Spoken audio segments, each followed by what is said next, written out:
아니하였느니라. 아니하였느니라. 아멘. 성도의 재정 원칙 첫 번째 말씀으로 함께 나누기 원합니다. 누군가가 큰 꽃다발을 내게 안겨준다면 얼마나 좋아하겠습니까?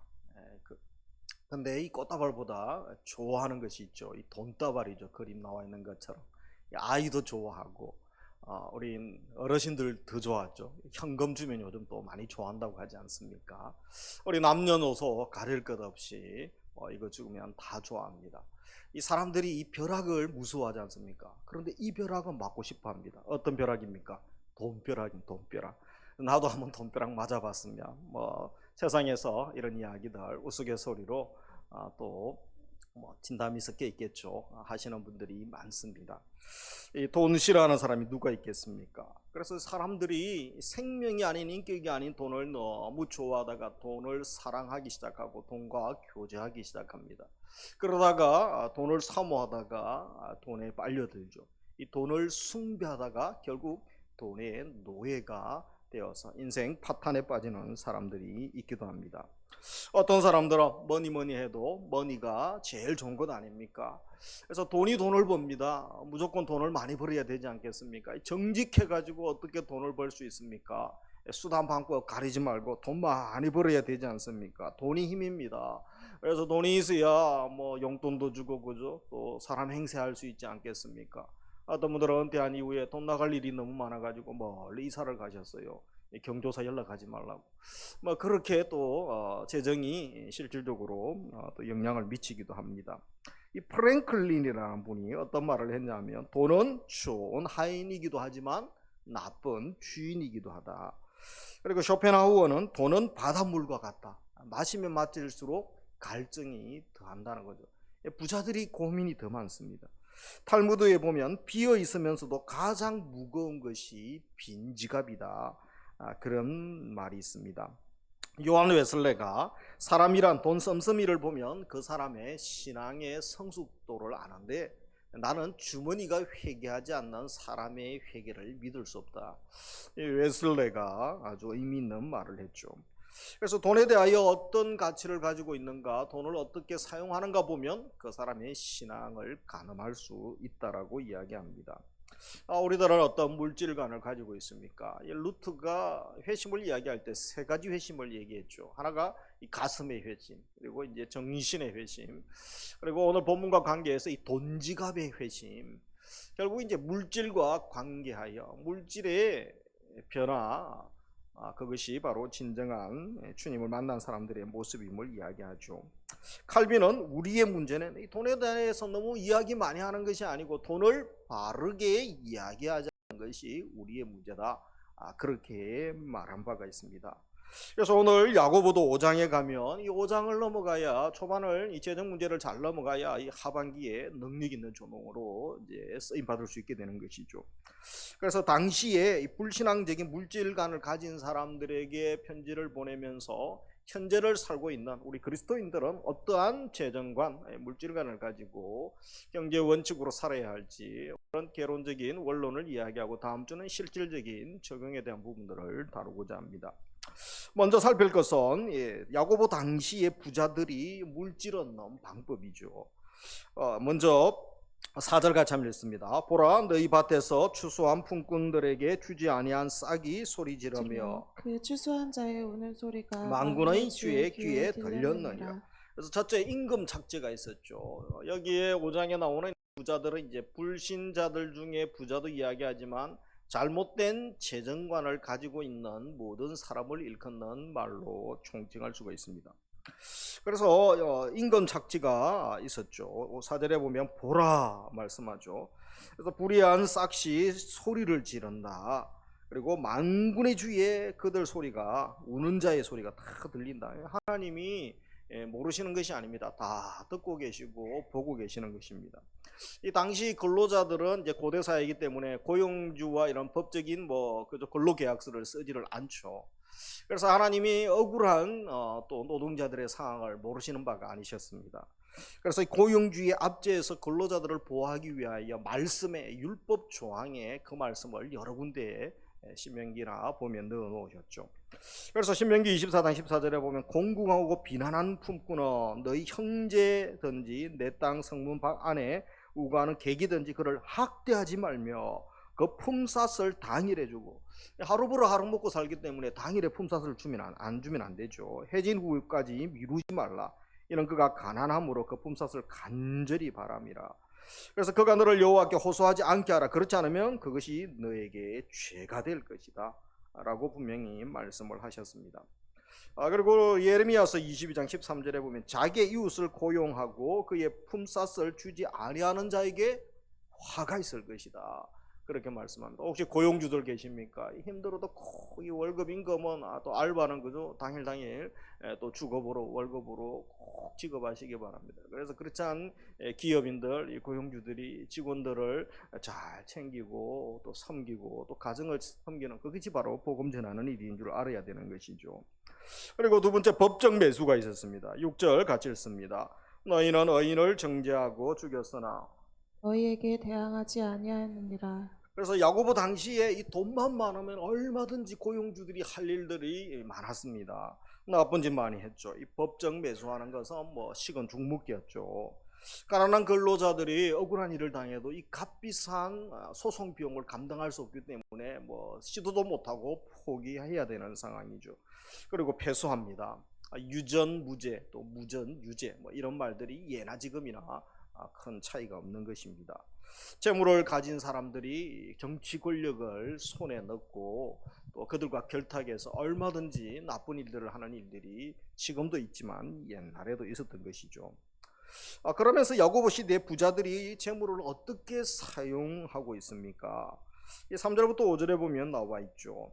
제한 방법으로 재물을 얻는 것도 나쁜데 더 나쁜 것은 무엇입니까? 개같이 벌어 개같이 쓰는 거죠. 그래서 개같이 버는 것도 잘못 버는 거죠. 정당하게 벌어야 되죠. 근데 사용하는 것을 나쁘게 사용하면 더 악한 것이다 라고 말씀하는 것입니다. 그래서 3절 같이 읽습니다. 너희 금과 은은 녹이 썰었으니 너희 녹이 너희에게 증거가 되며 불같이 너희 살을 먹으리라. 너희가 말세에 재물을 쌓았도다. 그래서 여기 보면 너희 은과 금이 녹이 슬었으니 축제된 재물이죠. 재물을 축적했는데 다 무익하게 만들어버리는 것이죠. 그래서 먼저 너희가 말세에 재물을 쌓았도다. 마지막 절에 저들이 재물을 축제하게 되죠. 고대 사회에 부를 측정하는 세 가지 척도가 있었습니다. 요즘은 뭐 여러 가지를 보고 부를 또 부자 다 이렇게 측정을 하죠. 그러나 그 당시에는 이제 곡식입니다. 곡식이 많으면 부자구나. 그 다음에 금과 은, 그것은 뭐 예나 지금이나 또 귀한 부의 척도죠. 또 한 가지가 옷입니다. 옷, 뭐 명품, 뭐 좋은 옷, 그런 것이었겠죠. 물론 저축이 죄가 아닙니다. 그러나 이 불이하게 쌓아둔 축적한 것이 문제가 되는 것이죠. 4절에 보면 이들이 무엇을 잘못했습니까? 품꾼에게 월급을 주지 않았죠. 그죠? 일당을 그날 줘야 되는데 그것은 주지 않고 빚지고 있으면서 자기가 불이한 재물을 쌓아두고 있는 것이죠. 이런 사람들이 나쁜 사람들 아닙니까? 그것이 문제가 되는 것입니다. 그래서 그들의 그 노동자들은 힘들어하고 고통 가운데 가족이 굶어 죽어가고 있는데 자기 혼자 배불리고 있었던 것이죠. 그래서 재물을 쌓는 이 죄를 범했는데 그것이 바로 곡식, 금, 또 은, 옷을 쌓아놓고 있었던 것입니다. 본인들의 이기적인 목적으로 축적을 했던 것이죠. 그래서 그러나 이것이 3절이 말씀이 그대로 응답됩니다. 다 이것이 불같이 그들의 살을 먹어버리고 다 사라져버리게 되죠. 이 야고보서를 기록한 지가 한 10년 정도 지나고 난 다음에 누가 쳐들어옵니까? 로마가 쳐들어옵니다. 로마 군대가 쳐들어와서 그들의 부자들의 재산을 다 빼앗아 가버립니다. 성전도 다 파괴해버리고 기물들 다 가져가 버리고 이스라엘 전체 부와 사치 그들의 축적한 것들을 다 가져가 버리죠. 그래서 약탈당하고 말씀대로 성취되는 것을 역사적으로 알게 되어집니다. 그러면서 또 이들이 재물을 어떻게 사용했습니까? 이 부정축제가 있었고 그 다음에 사치스러운 생활을 했죠. 5절에 보면 너희가 땅에서 사치하고 방종하여 살육의 날에 심판날이죠. 너희 마음을 살찌게 했다. 그래서 결국 그 마음을 살찌게 했다. 무엇으로 살찌게 했습니까? 죄악된 마음으로 가득 채웠다는 거죠. 이 교만함, 것을 보게 됩니다. 이것이 인격 파멸의 지름길이죠. 사치와 방종, 재조. 그래서 이 사치와 방종에 빠지게 되면 그 정상들이 나타납니다. 정욕을 위해 사용하게 되죠. 그리고 낭비하고 파괴하고 또 잘난 척합니다. 힘을 자랑하고 드러내고 교만방자한 모습들을 보게 됩니다. 사치와 방종에 빠진 자의 모습들이죠. 우리가 칼을 자주 예를 들죠, 그죠? 칼이 나쁜 것도 아니고 뭐 좋은 것도 아닐 수가 있습니다. 그러나 누가 그 칼을 사용하느냐에 따라 용도가 달라지죠. 부엌에서 주부들이 요리를 하면 음식 만드는 요리가 되어집니다. 그리고 전쟁에서 이 칼은 뭐죠? 무기로, 자기와 나라를 보호하는, 가족을 보호하는 무기로 사용될 수 있습니다. 그러나 이 칼이 나쁜 사람의 손에 들어가면 뭐죠? 강도짓을 할 수 있죠. 사람의 생명을 해야 하는 아주 무서운 나쁜 것의 흉기로 변할 수 있습니다. 이처럼 물질도 마찬가지라는 거죠. 좋은 인격의 소유자가 준비되고 연단된 사람이 물질을 하나님이 부어주시면 그 물질을 선하게 사용할 수 있죠. 물질에 대한 선용, 이것은 다음 주일 말씀을 통하여 한 번 더 다루도록 하겠습니다. 방종한 사람의 손에 물질이 들어가면 결국은 죄짓고 주위에 있는 사람까지 같이 데리고 파멸로 나아가게 되는 것입니다. 그래서 세 번째 살필 것은 야고보 시대 부자들과 또 그들이 소유한 이 재물들의 결국은 어떻게 되는가, 결과죠. 1절부터 4절에서 그것을 다루고 있죠. 부자들은 우리가 재물을 많이 축적했기 때문에 이제 부자고 우리가 소위 세상에서 성공한 사람입니다. 어깨 힘주고 다닐 수 있겠죠. 그러나 하나님은 아니라고 말씀하시죠. 1절 같이 읽습니다. 들으라 부한 자들아, 너희에게 이 말 말미암아 울고 통곡하라. 너희에게 이 말 고생 뭐죠? 심판이죠. 곧 심판이 온다는 거죠. 그래서 울고 통곡하라. 부자들은 웃고 그죠? 여기저기 여름에 지금 어디로 갈까? 발리를 갈까? 하와이를 갈까? 막 지금 티켓팅하고 그죠? 또 뭐 집에 강남에 그죠? 60평짜리, 80평짜리, 수십억짜리 하나 사놓고 별장도 펜션도 사놓고 막 이런 생각하고 있죠. 너희들이 대성통곡하라는 것입니다. 왜냐하면 재물이 곧 사라지게 되는 것이죠. 그래서 재물이 그렇게 오래 가지 않습니다. 자기 손에 자기 다음 자손들 대에 없어지기도 하죠. 1923년도에 역사적으로 시카고에 7대 부자가 있었습니다. 우리 평택에 뭐 부자 10대 부자 제가 한 명도 모릅니다만 7대 부자가 있었는데 이 사람들을 조사를 해도 25년 후에 이 사람 7명이 다 비참하게 인생을 마무리했죠. 한 명은 거지가 되고 한 명은 사업 파산하고 두 명이 감옥에 가고 세 사람이 자살로 생을 마감하거나 자살 시도를 했다고 합니다. 그래서 이 말씀이 틀린 말씀이 아니죠. 야고보서 5장 2절에 보면 너희 재물은 썩었고 너희 옷은 좀 먹었으며 너희 금과 은이 녹이 쓸었다. 그래서 이 곡식을 썩는 것 저들이 사용해야 될 때 사용하지 않고 부정 축제한 거죠.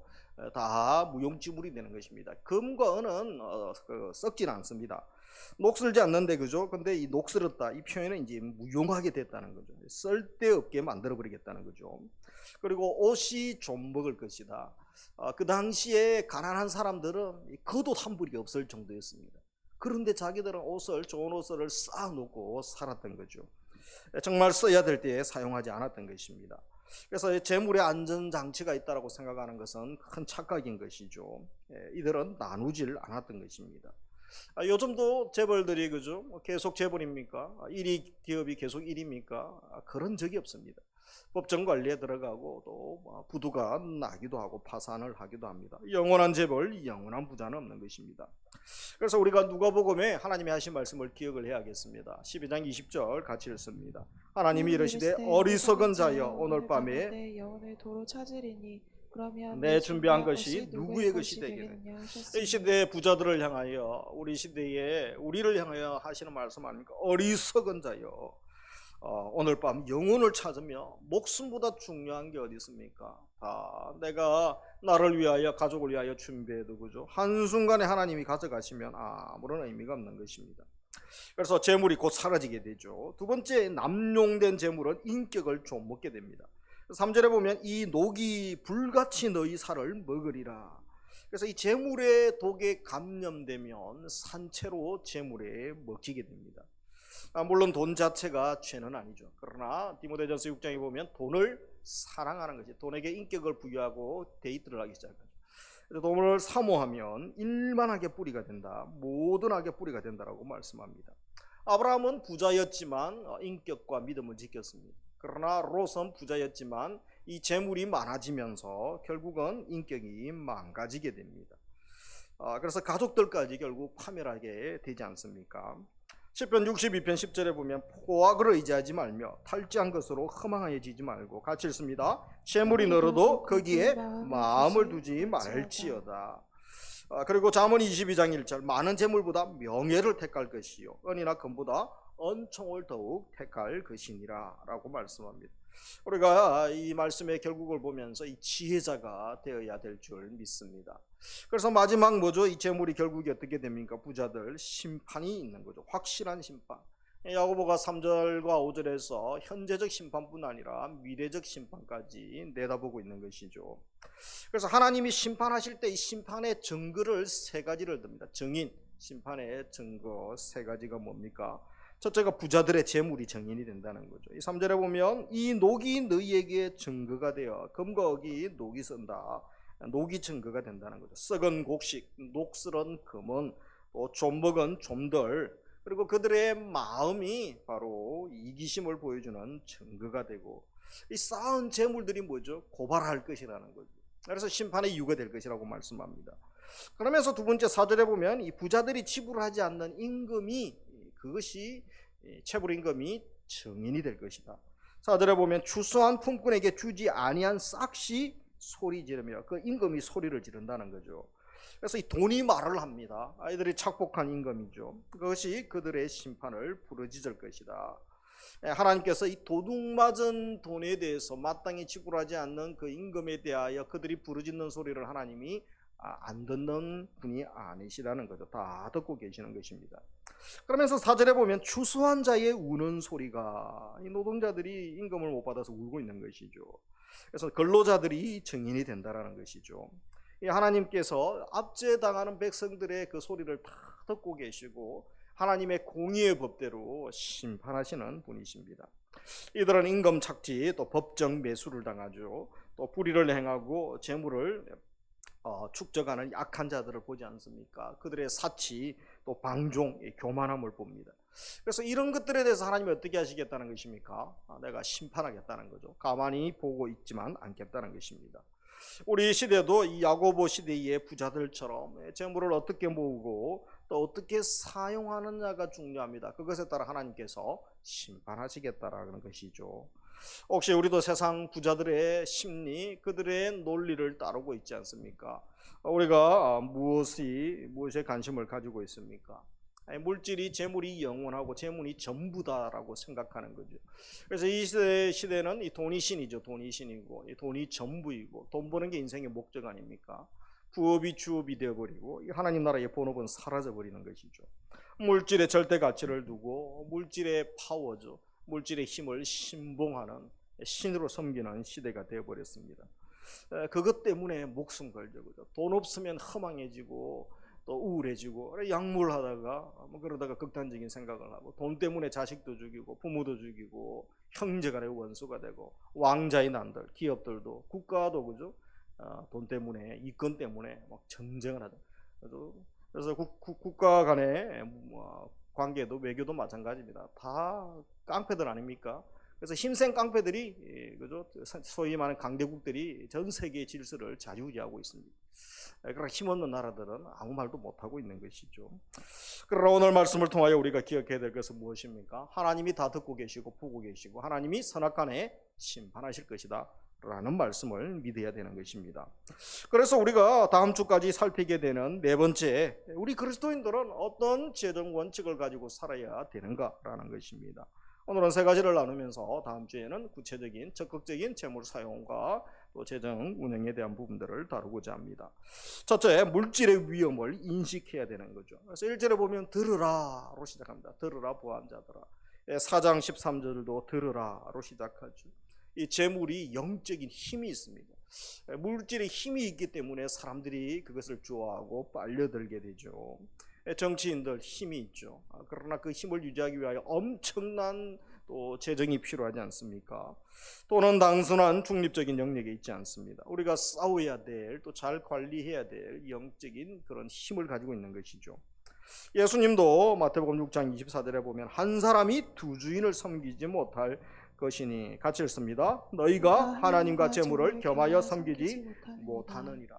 그래서 예수님도 이 재물의 힘을 무시하지 않으셨습니다. 하나님과 쌍벽을 이룰 정도로 하나님의 자리를 넘볼 정도의 막강한 존재가 있는데 바로 재물이다라고 말씀하셨죠. 두 주인을 섬기지 못한다는 거죠. 그래서 이 재물을 헬라어로 맘몬이라고 합니다. 맘몬은 이제 아람어에서 나왔죠. 아람의 신이 있었죠. 아람의 맘몬 신이 있었습니다. 이 아람의 맘몬 신이 뭐냐면 풍요의 신입니다. 재물의 신, 풍요의 신, 그것이 바로 맘몬이라는 신이 있었죠. 거기서 이 재물이 나오게 됩니다. 성경은 하나님과 돈을 겸하여 섬길 수 없다라고 명확하게 말씀하죠. 그래서 이 돈을 좋아하는 사람들이 이 네 가지에 빠지게 되는데 이것은 우리에게도 동일하고 우리 주위에도 동일한 것이기 때문에 우리가 알고 또 조심해야 될 뿐 아니라 빠져있는 자들은 도와주고 건져줘야 되는 것입니다. 우리 디모데전서 6장 10절 같이 읽습니다. 돈을 사랑함이 일만하가의 뿌리가 되나니 이것을 탐내는 자들은 미혹을 받아 믿음에서 떠나 많은 근심으로써 자기를 찔렀도다. 그래서 돈을 사랑함. 사람은 원래 사랑은 인격과 인격이 사랑하는 거죠. 돈이 인격은 아니지만 너무 좋아해서 인격을 부여하죠. 너도 인격하라. 돈과 데이트를 하고 돈과 연애하고 돈을 사랑하고 돈에 푹 빠지게 되고 결국은 돈의 노예가 되는 것이죠. 돈이 신이 되어버린 거죠. 그래서 네 가지 열매를 맺게 됩니다. 돈을 신처럼 모시고 사랑하면 어떻게 됩니까? 첫째 뭐죠? 하나님을 떠나게 되죠. 하나님을 망각하죠. 믿음에서 하나님을 떠나게 되고 그 다음에 뭐죠? 두 번째 미혹을 받게 되죠. 그래서 미혹을 받아 신앙에서 떠나게 됩니다. 거기서 끝나는 게 아니죠. 많은 근심이 찾아오게 되죠. 마지막으로 자기를 찌르죠. 9절에는 파멸과 멸망에 빠진다. 결국 파멸에 빠지는 그들의 모습을 보게 되어집니다. 돈이 재물 사랑하는 것이 그냥 사랑으로 끝나는 것이 아니고 결국은 다 죽습니다. 자기도 죽고 마지막에 또 심판에 이르게 되는 것입니다. 그러면서 두 번째, 물질의 주인이 누구신가? 그리고 또 이 주재권이죠. 주님이 주인 되심에 대한 분명한 신앙 고백이 필요합니다. 하나님이 주인이심을 고백하고 우리는 믿음의 선한 청지기로 살아야 되는 것입니다. 우리 다윗이 어떤 고백을 합니까? 역대상 29장 11절에 보면 여호와여 위대하심과 권능과 영광과 승리와 위엄이 다 주께 속하여 싸우니 천지에 있는 것이 다 주의 것이로소이다. 여호와여 주권도 주께 속하여 싸우니 주는 높으사 만물의 머리이심입니다. 그래서 영광, 위대하심, 승리 다 하나님의 것이고 천지가 하나님의 것이고 주권도 다 하나님의 것입니다. 다윗이 이 고백을 하죠. 12절 우리도 고백하기 원합니다. 같이 읽습니다. 부와 기가 주께로 말미암고 또 주는 만물의 주제가 되사 손에 권세와 능력이 있사오니 모든 사람을 크게 하심과 강하게 하심이 주의 손에 있나이다. 부, 귀 우리 하나님께서 주시는 거죠. 크게 하심과 강하게 하심, 권세, 능력 다 하나님의 손에 있습니다. 그래서 하나님이 결제해 주시면 되는 것입니다. 하나님이 주인이시고 또 모두 하나님의 것입니다. 하나님이 필요하시면 하나님이 원하시면 얼마든지 하늘 창고는 이 세상에 있는 은행보다 요즘 은행들이 얼마나 돈을 많이 법니까? 국민들은 대출금도 많이 내고 우리 교회도 대출금이 엄청난데 이자들 그렇게 받고 또 예금 금리 받아서 은행들은 부자가 되죠. 그러나 이런 은행들보다 그죠? 하늘 창고는 비교가 되지 않습니다. 그 하늘 창고를 여셔서 부어주시기만 하면 되는 것이죠. 그래서 우리가 하나님이 나의 물질의 주인이십니다. 우리가 예수님을 믿는 사람은 두 가지를 분명히 고백해야 된다 그랬죠. 하나는 주님이 나의 구원자십니다. 또 하나는 뭐죠? 구원자만 고백하면 안 되죠. 주인이 나의 왕이십니다. 나의 주인이십니다. 바로 이 분명한 고백이 필요합니다. 어떤 주인입니까? 시간의 주인, 생명의 주인, 오늘은 물질의 주인. 그래서 웨슬레나 칼빈이나 많은 분들이 지갑의 회심이 진정한 회심이다. 이것이 회심이 안 되는 분들이 많죠. 그만큼 아직도 물질이 주인이고 물질에 끌려다니는 노예로 사는 사람들이 얼마나 많은 것이 모릅니다. 손이 떨리는 것이죠. 그래서 다음 주 말씀을 통하여 어려서부터 훈련을 하고 작은 것에서부터 물질의 주인이 하나님이심을 또 고백하는 훈련들이 우리에게 필요한 것입니다. 우리는 관리인이고 청지기임을 우리가 또 고백하는 것이 중요한 것이죠. 그리고 세 번째, 경제생활에 있어서 하나님의 목적을 알고 순종하는 것, 하나님이 기뻐하시는 것이죠. 왜 우리가 경제생활합니까? 하나님 나라와 의를 위한 것이죠. 너희는 먼저 그의 나라와 그의 의를 구하라. 그리하면 이 모든 것을 너희에게 더하시리라. 하나님이 다 알고 계시고 필요하면 주시는데 어떤 목적으로 사용하고 어떤 목적으로 또 돈을 버는가, 그것이 대단히 중요하다는 것입니다. 어리석은 사람은 자기가 다 벌고 자기 힘으로 하면 된다고 생각하죠. 그러나 결코 그렇지 않습니다. 그리고 또 한 가지가 그리스도인의 연합을 위한 경제생활이 필요하다는 거죠. 고린도후서 8장 14절에 보면 이제 너희의 넉넉한 것으로 그들의 부족한 것을 보충하면 후에 그들의 넉넉한 것으로 너희의 부족한 것을 보충하여 균등하게 하려 함이라. 그래서 서로 부족할 때 채워주고 또 섬겨주죠. 그래서 균등하게 하시는 하나님, 아름다운 성김과 연합, 하나됨, 세우심을 보게 됩니다. 그리고 또 한 가지는 물질의 공급자가 누구인가를 분명히 깨닫게 하시기 위하여 교육하는 부분도 있죠. 우리 빌립보서 4장 19절 같이 읽습니다. 나의 하나님이 그리스도 예수 안에서 영광 가운데 그 풍성한 대로 너희 모든 썰 것을 채우시리라. 채우시는 하나님. 그리고 여호와는 나의 목자시니 내게 부족함이 없습니다. 시편 기자의 고백, 목자는 양들의 필요를 다 하시죠. 내 잔이 넘치나이다. 이 고백까지 가게 하시는 것입니다. 시편 34편 4절 10절 여호와를 찾는 자는 모든 좋은 것에 부족함이 없으리로다. 물질의 풍요뿐 아니라, 그래서 어떤 분들은 아브라함과 물질의 거부가 되기도 하십니다. 거룩한 부자죠. 그러나 어떤 분들은 또 바울처럼 자원하여 고난의 길, 자원하여 또 예수님처럼 그죠, 머리 둘 것도 없이 또 가난한 또 사역의 길을 가게도 하시는 것이죠. 하나님의 부르심 따라 우리가 헌신하면 되는 것입니다. 신명기 8장 18절 내 하나님 여호와를 기억하라. 그가 내게 재물 얻을 능력을 주셨습니다. 하나님이 재물 얻을 능력을 주셨는데 왜 하나님 없이 자기 스스로 하려고 합니까? 웃기는 이야기라는 거죠. 광야 여행 때에 저들이 광야 훈련 가운데 구름 기둥 불 기둥으로 지키시고 인도하셨죠. 만나와 메추라기로 반석에 물이 나게 하십니다. 40년 동안 광야 생활, 괜찮은 섬유 회사가 또 그런 옷을 판매하는 인터넷 사이트가 있었겠습니까? 그러나 옷과 신이 또 해하지 않고 닳지 않았다라고 고백합니다. 엘리야 선지자가 왕의 박해를 피하여 숨게 되죠. 그러나 까마귀를 통하여도 하나님이 얼마든지 사역자를, 하나님의 사람을 공급해 주시는 것을 보게 됩니다. 우리 중국 내륙 선교사 허드슨 테일러가 있죠. OMF의 창시자 아닙니까? 하나님의 공급은 결코 중단된 적이 없습니다. 이 고백을 했습니다. 우리 OMF의 후원자는 하나님이십니다. 그래서 하나님이 채워주시고 공급하심을 늘 경험했던 것이죠. 그리고 국제예수전도단 설립자 또 로렌 커닝의 목사, 이 벼랑 끝에서는 용기에 보면 돈에 관심이 많은 것이 아니고, 우리가 가진 돈에 관심이 많은 것이 아니고 우리에게, 자녀에게 더 관심이 많으십니다. 그래서 철저하게 또 믿음 선교를 했죠. 그죠? 사람 의지하지 않고 하나님만 의지하면서 하나님이 공급해 주심을 경험하죠. 전 세계에서 최초로 모든 나라에 복음을 전한 선교사가 커닝의 목사죠. 그래서 또 젊은이들을 통하여 전 세계 많은 이들에게 복음을 전하고 있습니다.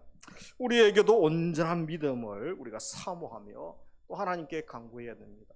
여러분, 걱정 많은 새를 본 적이 있습니까? 새들이 그저 걱정이 많아가지고 머리가 다 벗겨지고 그렇게 고생합니까? 새들이 어젯밤에 아침에 일어났어요. 나 걱정이, 요즘 근심이 많아가지고 내가 못 잤다고, 요즘 불면 또 밥도 못 먹는, 이렇게 이야기하는 새가 있습니까? 여러분, 새들조차도 하나님이 먹이시고 입히시지 않습니까? 하물며 우리일까 봅니까? 우리가 하나님의 자녀입니다. 하나님이 우리의 아버지이심을 믿으시기 바랍니다. 두려워 말고 염려하지 마십시오. 하나님만 한 분만으로도 충분합니다. 하나님만 신뢰해도, 하나님만 의지해도 충분한 줄 믿으시기 바랍니다. 옆에 분과 인사하겠습니다. 하나님만 의지해도 충분합니다. 하나님만 의지해도 충분합니다. 말씀을 맺습니다. 재물이 지배하는 세상, 물질의 노예로 사는 것이 아니고 물질을 지배하고 물질을 잘 관리하는 단계, 다음 주까지 말씀을 잘 기억하면서 본인과 또 자녀들에게 교육할 수 있기 원합니다. 선한 청지기로 살기를 원하시는 거죠. 그래서 오늘 물질의 위험을 인식하십시오. 하나님과 재물을 겸하여 섬길 수 없습니다. 일만왕의 뿔입니다. 물질의 주인이 하나님이심을 고백하며 오직 우리는 믿음의 선한 청지기로 살 수 있는 것이죠. 경제생활에 있어서 하나님의 목적을 분명히 알고 오직 나의 공급자는 하나님이십니다 고백하며 재정의 물질의 노예로 사는 것이 아니라 또 주님의 노예로, 주님의 종으로 믿음으로 사시기를 주의 이름으로 축복합니다. 우리 오늘 찬양 아까도 부르셨는데요. 이 가사를 보면 주 여기 운행하시네. 가사가 뭡니까? 세기를 만드시는 분, 큰 기적을 행하시는 분, 우리 하나님, 우리 아버지죠. 약속을 지키시고 어둠을 밝히시는 분. 우리는 볼 수 없고 알 수 없지만 하나님이 일하시고 행하심을 기억하면 얼마나 감사하고 믿음으로 충만할 수 있습니까? 우리 함께 찬양하며 나아가도록 하겠습니다. 주 여기 운행하시네.